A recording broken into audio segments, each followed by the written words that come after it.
పల్లీల లడ్డూల కోసం పల్లీలు ఒక అరకప్పు, తినే శనగపప్పు ఒక అరకప్పు, కొబ్బరి తురుము అరకప్పు, బాదం ఇవి ఒక 6 పప్పులు, బెల్లము, నెయ్యి, యాలకులు. పల్లీ లడ్డు తయారు చేస్తాను.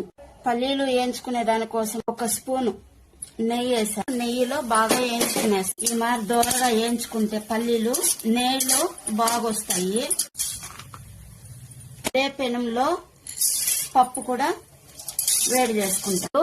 6 కొబ్బరి తురుము అరకప్పు కొంచెం వేడి చేసుకుంటారు. పల్లీలు, తినే శనగపప్పు, కొబ్బరి పొడి, ఈ బాదం పప్పు అంతా వేయించుకొచ్చినాను కదా, ఇది కొంచెం వేడి చల్లారిన తర్వాత మిక్సీ పట్టుకో. చూడండి, ఈ మరి బరగ్గా ఉంటే బాగుంటుంది, మరీ నున్నగా అయిపోతే బాగోదు.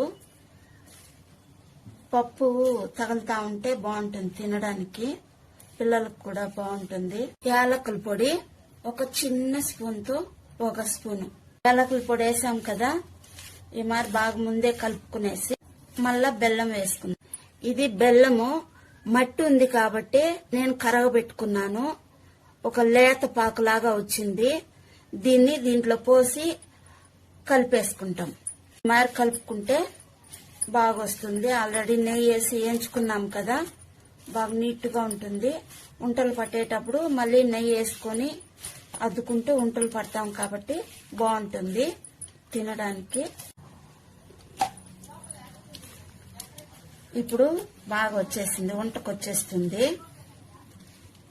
చూడండి, ఈ మరి మనకు ఏ సైజులో కావాలో ఆ సైజులో వంట చేసుకుంటే సరిపోతుంది. ఇవి పల్లీల లడ్డు రెడీ అయిపోయాయి. 1 కప్పు పప్పు తీసుకుంటే అరకప్పు బెల్లం తీసుకుంటే సరిపోతుంది.